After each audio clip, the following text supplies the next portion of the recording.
to Horsefly Chronicles Radio with Julia and Philip Siracusa, sponsored by Carnation, airing live on the United Public Radio Network on 105.3 FM in New Orleans.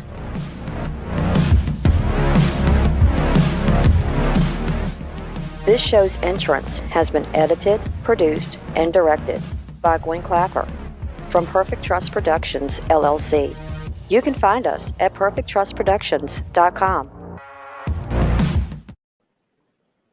Hello, everyone, and welcome to Monday Night Segment of Radio with myself, Julia Siracusa, and Phil Siracusa.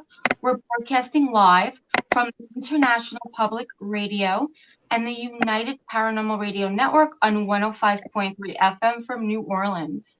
This evening's show is fully sponsored by Carnation, so we want to thank them for their sponsorship. We love them.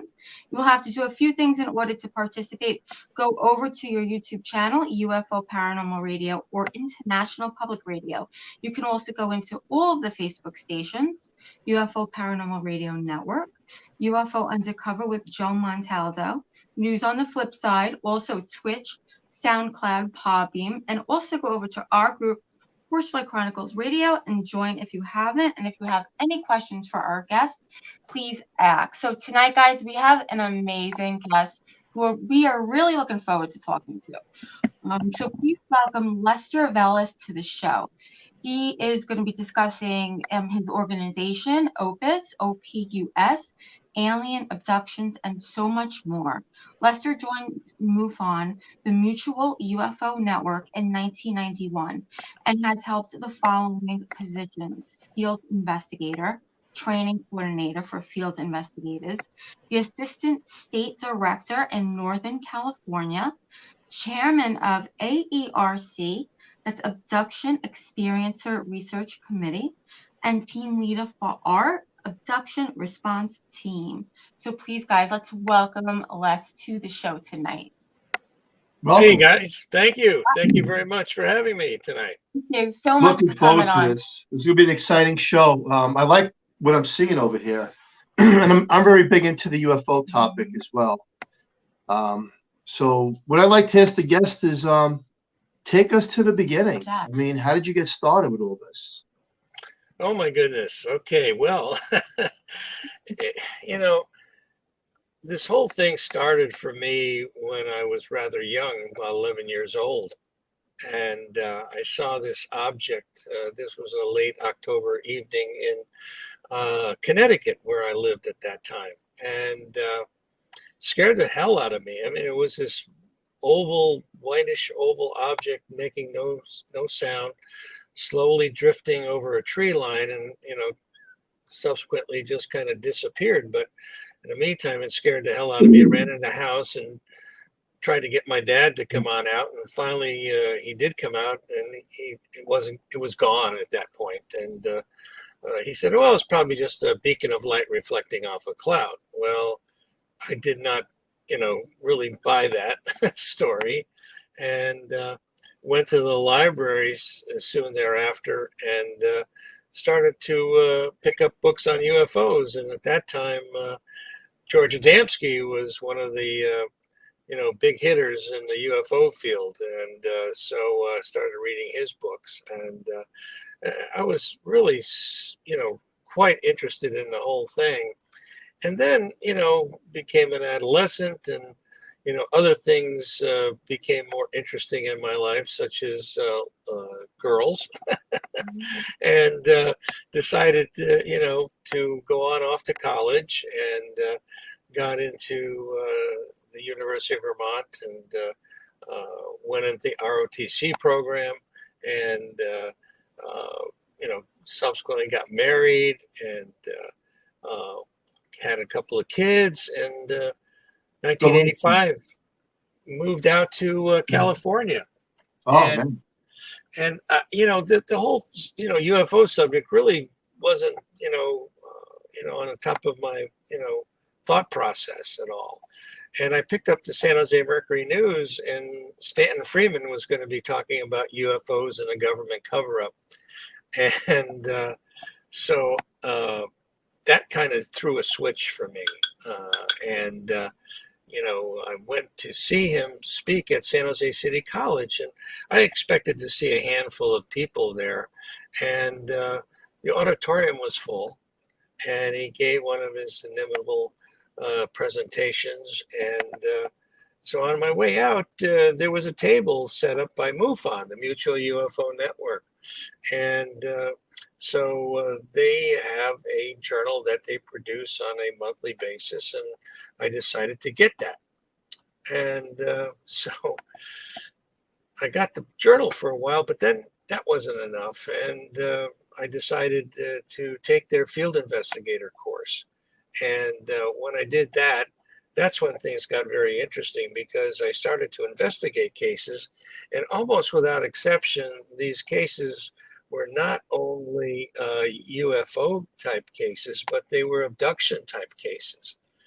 And so that really started me on this path that I'm on presently, to try to help these people having contact with non-human intelligences. That's very interesting. You said government cover-up of people with their abductions. So look, I'm going to ask you the question. Why is there a government cover-up? Well, I think they can't control anything. And, people that are in power don't want to lose that power. And therefore, it's just logical that they would not want to, present something to the public that they don't understand. However, that's changing now, with the UAP report that came out in the end of June, where now they're saying, well, it's not the Russians, it's not the Chinese, and it's definitely not us. So what is it? Well, we don't have evidence that it's alien related, but we don't have evidence that it's not alien related. So, a double-edged sword of BS from the government. That's exactly what it is. No, I believe in aliens. I believe in abductions. That's why I ask you some of these questions. I myself had an experience years ago with an abduction. And I, you don't know if it's a dream state, you don't know if it's reality, and then you hear these other stories, but a lot of similarity to people that are having experiences, and everybody can't be hallucinating and having the same dream states where they're being chipped or taken somewhere, or they've seen these gray beings that we don't know where they come from. So I think it's very interesting. And do you think the government has some of these crafts and beings? Yeah, I do. I had a woman by the name of Helen Luttrell in our support group in San Jose. Backing up a little bit, after investigating all these cases where people, felt that they had been, taken by non-human intelligences, they asked if I knew of other people having similar circumstances in their lives. And so I said, yes, I do. And next thing I know, I'm facilitating a support group in San Jose at my office. And so one of the people that came to the group was Helen Luttrell. And she subsequently wrote a book called Rachel's Eyes, which was a story about her daughter, who actually had gone to school at Humboldt College with a hybrid, and she was, and the military evidently was bringing her specialized food to eat, because she couldn't eat normal food that you and I would eat. And so she was regressed by one of the board members of OPUS, the Organization for Paranormal Understanding and Support. And that's when the book subsequently came out, with the regression that was done and the stories that she related about her daughter going to school with this hybrid. It is a fascinating read. and really relates the story about the military being involved, that they have a base like 90 miles southwest of Ely, Nevada, that is set up to house these hybrids and also to do crash retrieval type cases. Yeah, the military's been involved. There's no question about it in my mind. And that you have people that have had these experiences that have come forth. And so I highly recommend people look at that book. It's called Rachel's Eyes by Helen Luttrell. It's fascinating. What's a hybrid? I was going to ask that. What is a hybrid in your opinion?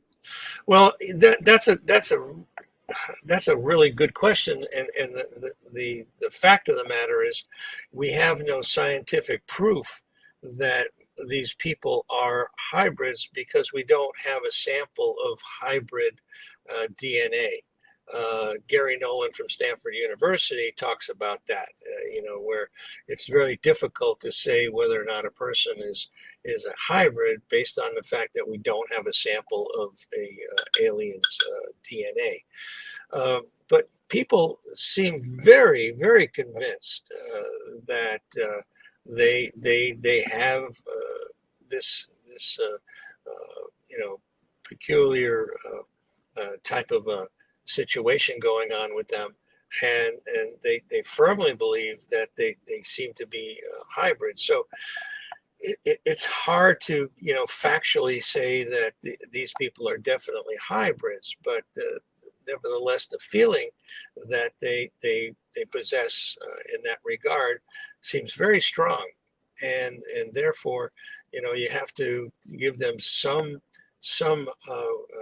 credibility in regard to, especially when they start talking about how it occurred, or that they have, like one Cynthia Crawford, who's since passed away. She talked about it for many years, and she talks about the fact that she's been subjected to various examinations, and her body has peculiarities as far as physical peculiarities, as far as where her organs are, and they're in different places than they normally would be. And and she came away with that idea that she felt she was a hybrid. That's a hard one. That's a real hard one. I vacillate back and forth about it. But definitive proof, David Jacobs talks about the fact that, the process of hybridization is to the point where you can't tell if I'm a hybrid or if you're a hybrid because they've done such a good job of the hybridization process, and they're actually calling these people hybrids because you can't tell them from you and I. It's interesting. There are people like yourself that would believe that they walk amongst us. You just can't tell the difference. And then I would always ask a question: what do they have to gain?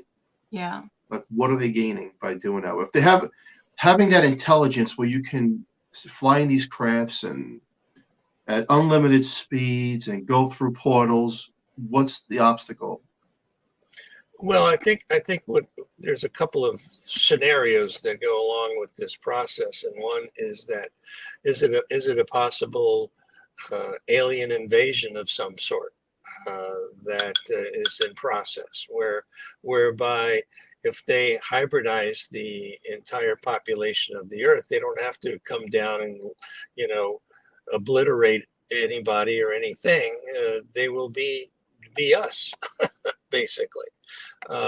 So that's one theory. The other theory is that we don't know what the other theory is. Truly, it's a real conundrum why that process is going on. Is it again? I think it has to do with the possibility that we're dealing with a race that is having issues, and they see that as a way for them to survive in some way, shape, or form, whether it's not being able to be on their planet any longer for whatever reason, and so this is an easy way or a Right. more peaceful way to integrate into our society.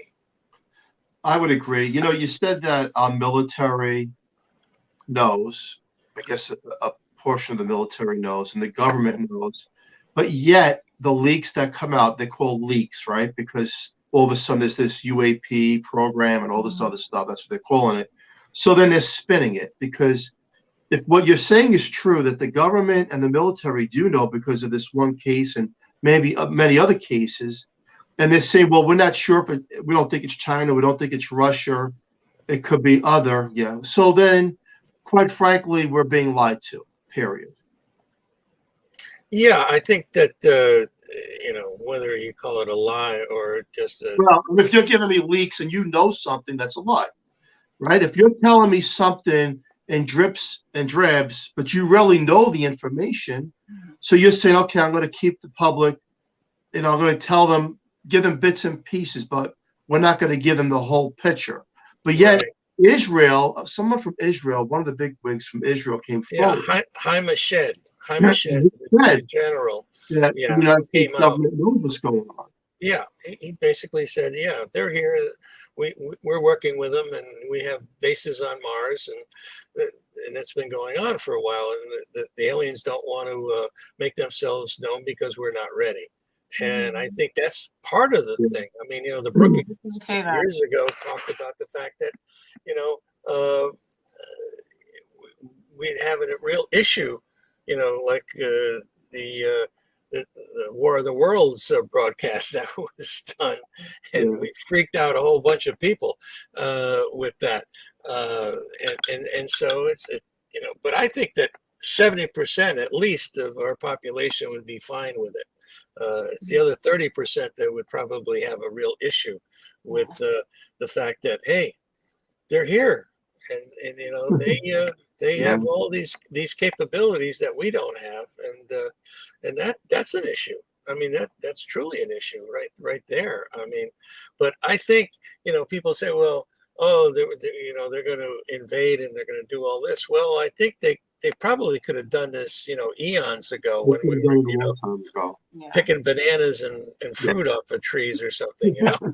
Yeah, true. They could have done it a long time ago. Yeah. One question is, I see our spacecrafts out there and our astronauts have some pretty decent footage that was released within the last year. But the question is, none of the footage is clear. You see this black thing, they call it the Tic Tac, but nothing is clear. Why is that? It's because that's what the government is showing us, but they really have the clarity behind what we see like a blob floating in space, this thing, but we don't know what, you really can't make out what it is. Is it dust? Is it something else? Or does the government have the 4K picture of, no, this is what it really is, but we're not seeing it? Yeah, there's been pictures that have been taken when the Atlas program was testing, and this object came in and blew the rocket up.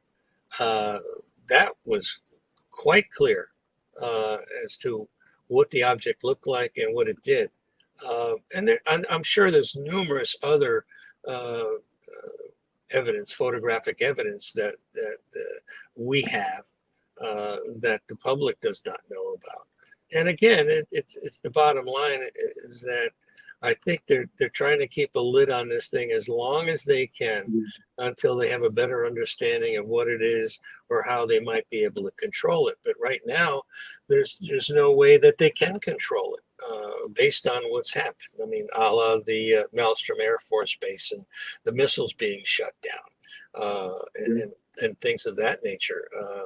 I think that we have this big thing going on now with Russia and the Ukraine. If the aliens intervene here and shut down the Russians, if they try to attack, that would be huge. And I'd love to see that. That would be amazing, and obviously proof that they're here and they have technology that is beyond what the hell we have. I definitely agree. I definitely believe. And I always raise questions as a believer in my own experience as well. But I'm a firm believer that we're not alone. Everybody's not crazy. And these experiences, like the cows, for example, cows are being dissected with laser technology, and there's no blood on the ground. Explain that one, right? Yeah, I mean that's a phenomena that's a real question mark. People have said, well, it's our military, but that doesn't make any sense at all to me, because if they wanted to get a cow, they could just pull up to some slaughterhouse and back a truck up and take as many cows as they need, and that would be it. But there's been evidence and proof from cattle ranchers that have seen the craft, put down a beam and suck up a cattle, and and then all of a sudden it comes flying back down, eviscerated and everything. Matter of fact, I was on a trip with my son-in-law a number of years ago, and we were on basically just kind of a vacation, kind of a camping trip, and we came across a steer that had the classic signs, and you could tell that this cattle was dropped on its head from high up because its horns were almost twisted off. Because it landed on its head, obviously. And so, what's the purpose of that? Maybe they like, tongue and rectum and whatever else, that they have a taste for. Maybe it makes a good stew or something. I have no concept of why they're doing that. But I think it's the Skinwalker Ranch situation is very interesting, because the Shermans who owned that ranch before the present owners, talked about this one incident where this calf was in a field right next to the owner, and he did something, and then he turned around and the calf was absolutely mutilated, totally mutilated. It was alive 1 second, he turned around and boom, it was gone. It was dead. It was opened up and eviscerated and everything. So there's something really strange going on, folks, and we don't understand it. We don't understand it, and you have people like Bud Hopkins and David Jacobs that, talked about the fact that they're all evil. And then you got people that like Greer that talks about the fact that they're all good guys. Well, I think we have a mixture. I think we have both good ones and we have bad ones. And just like here on the earth, we have good people and we have bad people. And I think the same thing is going on, in this other reality, and even within races, because people talk about, well, the mantids are good and the reptilians are bad, and in fact, I think we have good ones in each of those, and also bad ones in each of those races. So you can't make, I think, a blanket statement that they're all good or they're all bad. I would definitely agree with you. That is true. Let's talk about ghosts and aliens. Yeah. Because,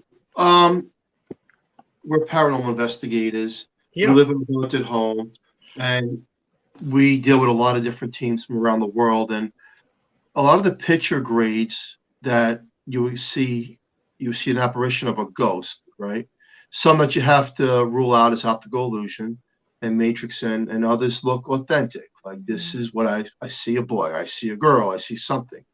And then the pictures of UFOs seem to be the same grade. And then the question is, are ghosts, which evidently is us when we cross over at some form if we don't go somewhere else, and the aliens, are they on that same plane Well, I think let me just give you a little bit of information. We just finished a phase one of the omega-4 study, where we went out to therapists that deal with people that claim to have contact with non-human intelligences. And what they came back and told us was that the majority of people are dealing with grays. Then the second thing that people are dealing with are orbs. The third thing that they're dealing with is interdimensional entities. And the fourth thing is ghosts. And that came up very, very frequently. And I'm a firm believer in that all of this stuff is connected in some way, shape, or form. So I don't think you can separate one from the other. I have a person that's in the support group. Actually, Lynn Monet. She's, I don't know if you've had her on your show, but she's written a book. I can't think of the name of it right now, but she was dealing with one in her own home that turned out to be first a ghost. It was a young boy who evidently hung himself in the house, and so she saw this, this boy, and she got somebody to come in and release him so he could move on. But there was a demon in the house as well. And I mean, this creature was nasty, very nasty, and left marks on a friend of her, scratches on the backs and on her back and things of that nature. And so they brought in a specialist to try to exorcise the demon. And the person said that there was a ley line that was going through the house and through the neighborhood. And evidently other people in the neighborhood had issues. And she said to Lynn that, this ley line, these entities are coming up through the ley line. And so here's a situation that is, is ghost in one respect, and then a demon in another respect. And then Lynn has also had contact, with non-human intelligences, typical UFO type of a scenario. So it's very complicated. It's very complicated. It's complicated. It's fascinating. I believe it because I know these things do exist, and it's hard to explain. It's just oh yeah. You can only prove so much and take people's word. Look, people say I've been abducted. Yes, if you're into the field and you know the checkpoints of what they went through, you know that they're telling the truth. What would be some of the signs someone would show after an abduction, and why in your opinion is it happening to us? Well, as far as the why, because that's a question that most experiencers, as I call them, ask, like, why me? And what we found is that it seems to be generational. There seems to be, if a person has an experience and they really start to dig into it, they'll find out that their parents had an experience or their grandparents had an experience. And so it seems like these non-human intelligence are following people through generations. And so what's the purpose of that? Is this basically an experiment that was started eons ago and continues, to this day, that they continue to be followed? People have always said, well, these, intelligences, what have you, if they're so smart, they all they need is just to come down and take one or two people, and then they don't need to bother with them anymore. But it's almost like what we do with animals. A scientist, a marine biologist goes out into the ocean and pulls a dolphin out of the ocean, and they take blood out of the dolphin, and then they tag him. and then they throw him back into the water. So they take him out of his environment, his reality, put him on this boat, and then they throw him back. And a year later, they capture the same thing and pull him out, and they analyze him again, measure him, take another blood sample and check the tag and all this kind of stuff.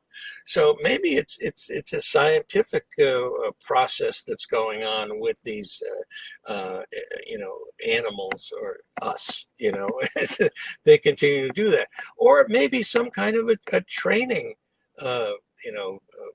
course that aliens are going through. The younger generation needs to learn how to do this. And so they come down and they teach them how to do this and then analyze us and in various ways, whether it's not, taking eggs or sperm or, blood or what have you, and, probing us and sticking implants into us to monitor us. And that's a whole nother thing as far as the implants are concerned, whether or not they're monitoring devices. Some people have said they're monitoring for pollution in our bodies, or it's a tracking device, or it's a transmitting device. And just there's so many different possibilities that exist, but we don't have any definitive answers yet. I think there's a lot of people out there that may espouse a certain, feeling about it, but the bottom line, I think maybe they're all valid in some way, shape, or form, but we don't have a definitive answer. How many forms are there out there of aliens? You said the Greys, the cryptids, the reptilians. Well, what's interesting is that almost without exception, the Greys are involved with every incident. And it's almost like, the mantids and the reptilians and the Nordics and there must be some kind of a cosmic, phone store out there that they can go in and pick up a Grey and then utilize the Grey to interface with humans, because they're afraid to really interface directly with us because we're violent. We can be very violent. And I've had people in our support group that have told stories about the fact that they've bit these aliens or ripped off an arm in one case. And so, you can see why these entities, the other races may be quite nervous about interfacing with us, but the Greys, they're expendable in a way. It's like an iPhone. Okay, yeah, we're gonna get our latest iPhone and we're gonna utilize that to interface with the humans here. Because we don't want to get that close. You know what? A skeptical question I asked myself, and I've asked others this, and this is now again, I'm a believer, but this is a skeptical question. Let's say we have 20 different forms of aliens out there, right?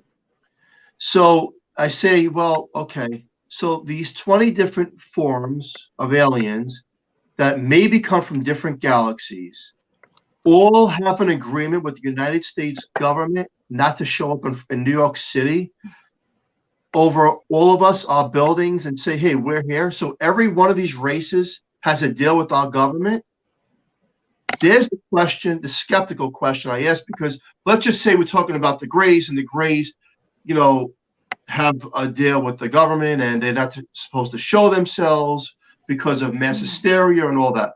But okay, then you got the cryptids and you got the reptilians. You have so many going down the line that now everyone's got to deal with these governments. Is that possible? Or is it that the government is actually controlled by these things? Well, I think it could be a couple of different things. One, I mean, if they have like the United Nations, for instance, or it's a federation of some sort that all these entities are part of, that they've made an agreement that, we're not going to interface with the human population at this point for various reasons. And so Haim Eshed, to the best of my knowledge, is an Israeli general that wrote that book recently. I don't know if he actually, because it hasn't been translated yet, so I don't know what the contents of the book are, but other than what he said briefly, whether or not there, this is one race that's involved with us, or is it multiple races? But it's like there's so many possibilities as far as how many races there are, number one, because there's a lot of conjecture about that. I've heard from 34 to 76 to 100 and some odd, different races that are here. Some are really good, some are really bad. The good ones are trying to help us, the bad ones are trying to blow us up in some way, shape, or form. It's just so many questions and not a lot of answers at this point. And so I think that we just have to be, cognizant of the fact and be careful about, how we move forward with all this information. And unfortunately, as I said, none of it is definitive in a way that, and your question is great. I mean, being skeptical about this is a good thing. I think we all need to be that way and not just jump to conclusions like they're all bad or they're all good. Yeah. Again, there's more questions than answers. And Yep. Area 51, the government has had Area 51 for so many years. It doesn't exist. It's make believe, blah, blah, blah. And then all of a sudden, within the last so many years, oh, yeah, there is an Area 51. Yeah, I know that. Yeah. So, and then you talked about this on one of your shows, The Triangle.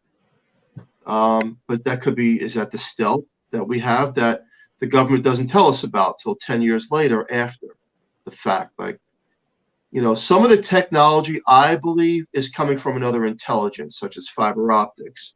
We've jumped from the 80s till the 2000s with technology that you wouldn't even believe would exist. The chips and the cell phones and things to that nature. And you would say in the 80s, come on, it's not possible. Now look how far advanced we've become. Yeah, I had the opportunity to talk with Colonel Corso before he passed away. This was at the 50th anniversary of the Roswell incident in Roswell, New Mexico. He was there, and I talked to him for a while, and I said, you have such, an amazing background, being part of the Eisenhower administration and things of that nature, and well respected. And now you come out with this book that some people would think you're crazy, So why did you do it? And it was a very simple answer to me. He said, because I think our grandchildren need to know the truth. Okay. And so I firmly believe that we have, crashed UFOs. We have alien bodies. The technology was reverse engineered, put into Bell Labs, put into Lockheed, put into all these other, this is what Eisenhower talked about, the military industrial complex. That is something that we need to be afraid of in a way because of the control that they have. And so I think there's a lot more information there than almost in the halls of government because they basically have been given that. And it's also gives the government a way out of, answering FOIA type of request because they don't have the information. All the information is with these corporations and they don't have to tell us shit. Yeah, Obama was. I like Obama in a way because he was on on a TV show and they asked him the question, "Are we doing?" And he said, "Look, there's things up in the sky that we don't know what it is. We can't explain it." And then he was honest. I like that. Yeah, he was honest. And we don't know, whether he knows or not. I don't know. Maybe the presidents don't know. Yeah. Maybe it's a form of government that's so far advanced. Yeah, I mean, we I guess Nixon probably knew. I don't know about Johnson. Reagan, I had a feeling that he did know based on his speech at the UN. Carter, of course, had his own experience. And so I think, like Clinton, I think he asked about it and then he got stonewalled on the whole thing. So, And maybe because the people in our government don't know. They don't know. And which is a sad state of affairs, if you ask me. I think that's horrible.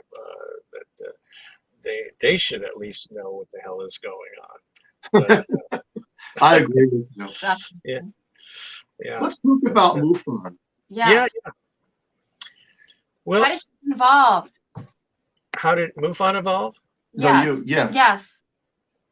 Well, in 1969, a couple of gentlemen, engineer types, founded it in Seguin, Texas, and for the scientific understanding of the phenomena. And it's been a nuts and bolts type of an organization for years and years and years.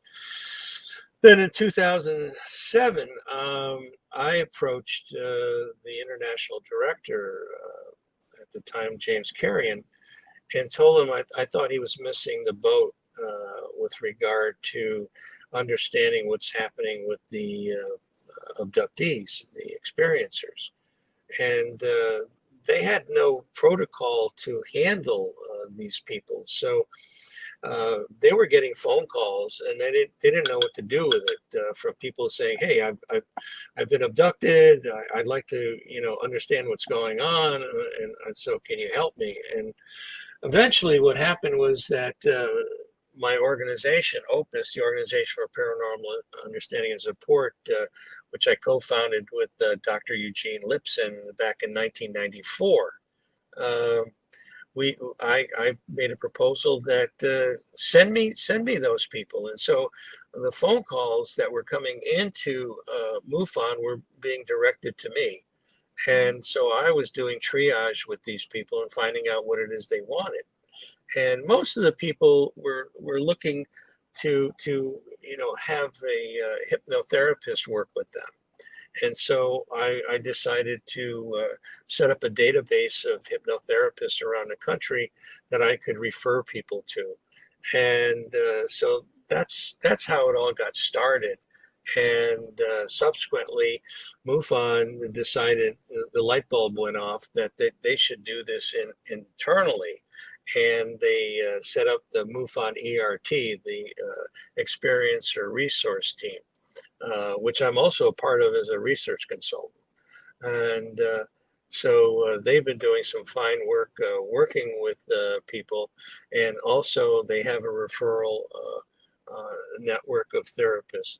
And then OPUS, around the same time, set up a online support group, which is free and confidential, where people from around the world, we have almost 300 people in the group that are talking to one another 24/7, telling their stories, asking their questions. And that's proved to be a most significant benefit to these people, more so than I think anything else. They understand that they're not alone, and that they're having these experiences that are similar to other people.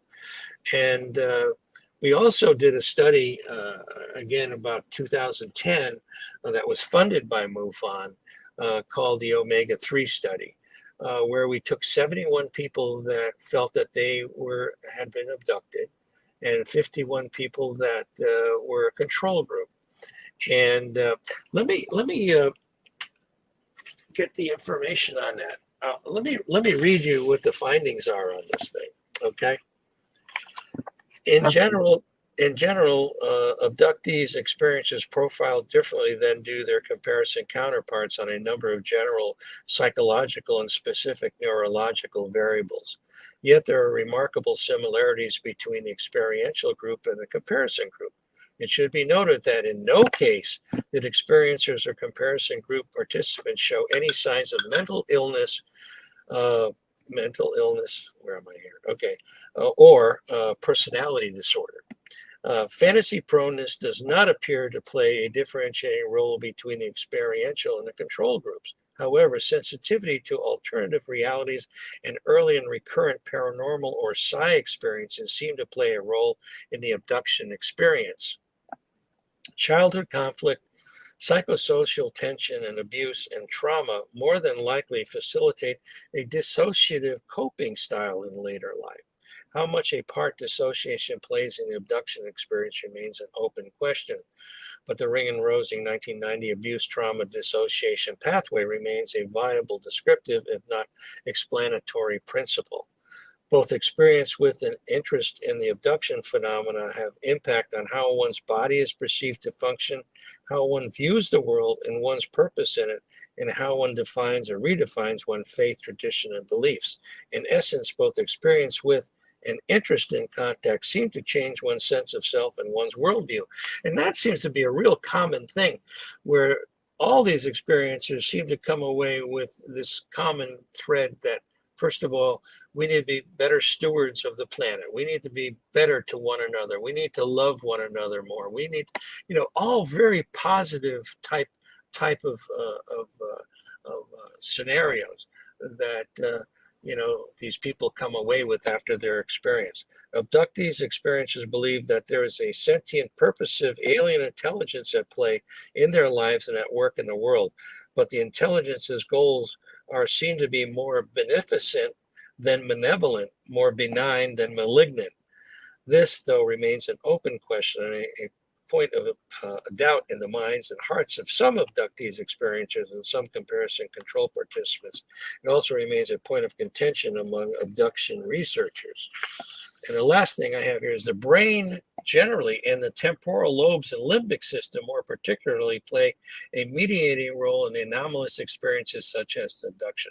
This in no way implies that abductions are all or only in the abductees' heads.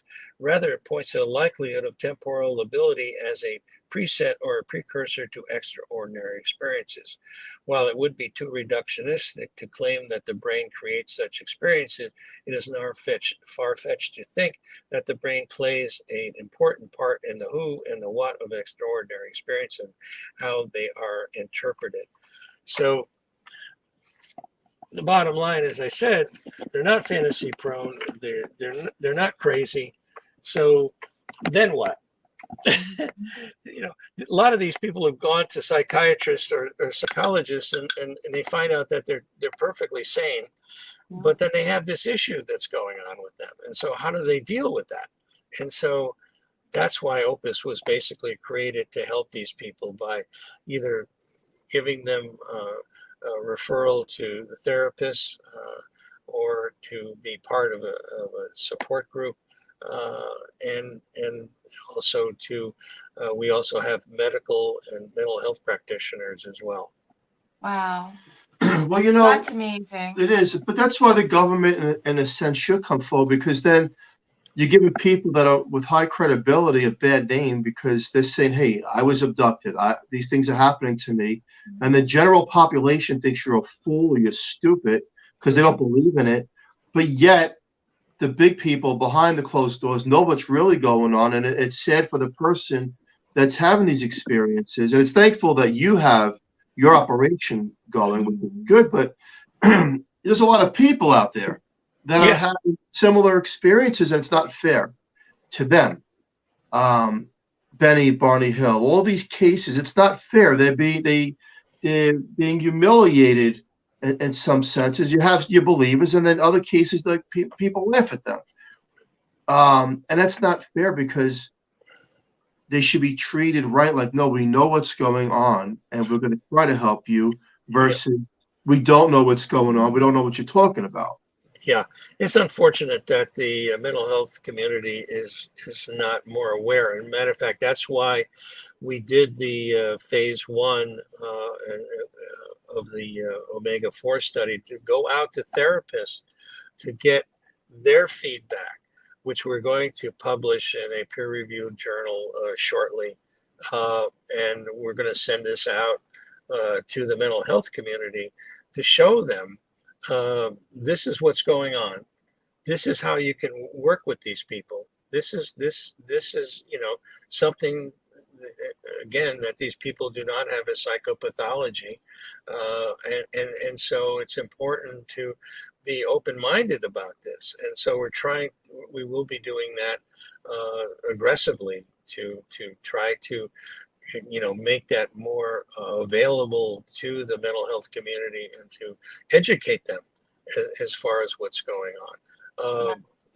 it's if you look at the Roper poll that was done in 1992, that Bud Hopkins and David Jacobs, along with Robert Bigelow, who funded it, they came up with a number like 6 million people had been abducted at that point in the United States. And this is a worldwide phenomenon. And that was in 1992. So how many more people have been abducted or had this kind of experience? And so it's a process that's ongoing. It's probably been going on for eons. This is not a recent phenomena.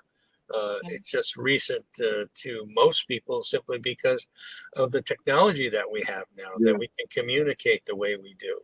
And, the cell phones that we have and the internet that we have and all of this, which is, quite amazing.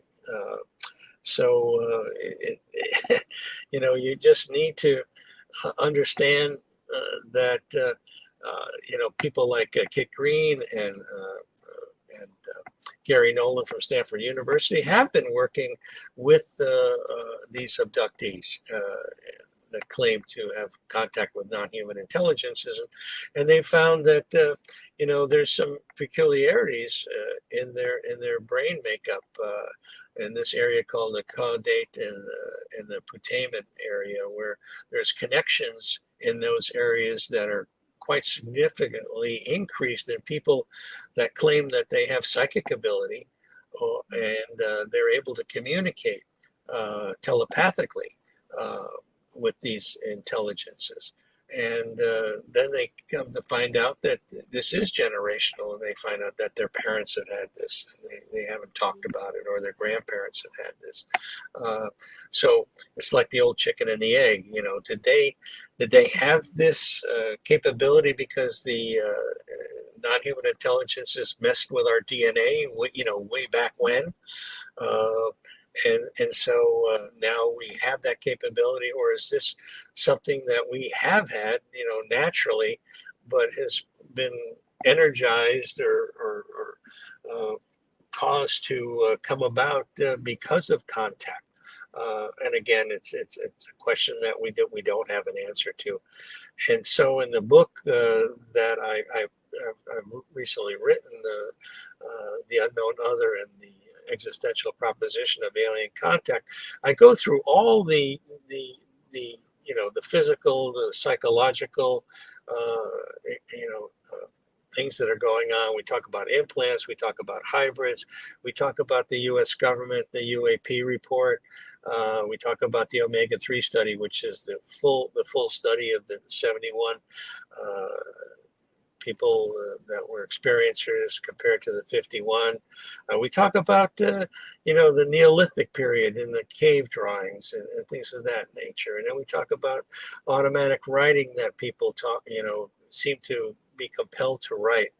And none of it, unfortunately, has been translated. It just people seem to just be compelled to write this thing. And then we have pictures of the marks on the bodies, the scoop marks and the triangular patterns and things of that. So I've tried to give a real broad brush overview of the phenomena. And I think for people that have not really, dug into it deeply, this would be a good book for them to really get a great overview and some insight into the phenomena. And then I have like 25 stories from people that were part of or are part of the support group, telling their stories and their experiences. Where can people find the book?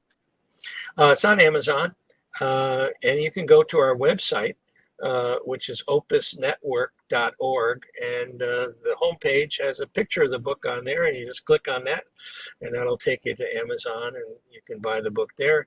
The book is $20 in paperback, and then if you're a Kindle user, it's $9.99, and if you're a Kindle Prime user, it's free. So, and all the proceeds from the book go directly to Opus. I don't get a penny for it. That's my contribution, and I think this is so important to be able to keep doing what we're doing It is. to help It is. these I'll people. tell you straight out, after my experience, I'm happy that you're doing this. I think there should be centers in every state where people who have experiences can go to and talk instead of being humiliated, especially people in the corporate world and your average Joe who says that they've been through something and, you know, everybody just looks at him like he's got something wrong with him. Hey, has there ever been a case that you came aware of where there's been an autopsy on a deceased person and a chip was found? Well, one of the things I talk about in the book is Dr. Roger Lear and his experience with 17 people where they actually excised these implants. Okay, so there was no need for an autopsy. These were live people. Let me tell you what they found. This is very interesting. So, first of all, there's no inflammatory rejection reaction by the body to these foreign objects. That's number one, which is unusual in and of itself. No visible portal of entry. Collections of specialized nerve endings surrounding the object. An outer coating of a ceramic biological material. A metallic phase where inorganic metal becomes biological tissue.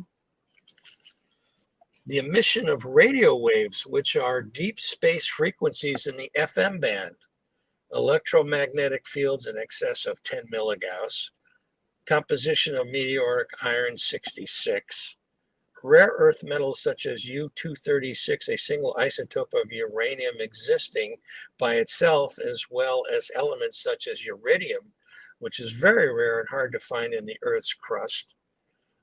Non-terrestrial isotopic ratios indicating the involved elements did not come from Earth, and the existence of carbon nanotubes, gold spheres, which have unknown function. So, I mean, it's remarkable. The findings that Dr. Lear was able to come up with. That's fascinating. Oh, yeah. We're at the end of the show. We want to thank you for coming on. I will go too quick. Where can people find you, and what do you have going on next? And we definitely want to do a part 2 with you. Oh, absolutely. As a matter of fact, we're just kicking off the phase 2 of the omega-4 study, which is going out to the clients of the therapist. And so we'll be kicking that phase off. So probably the appropriate time would be to maybe talk about the phase 1 in more detail and then the phase 2 in a future show. But you can find us at opusnetwork.org.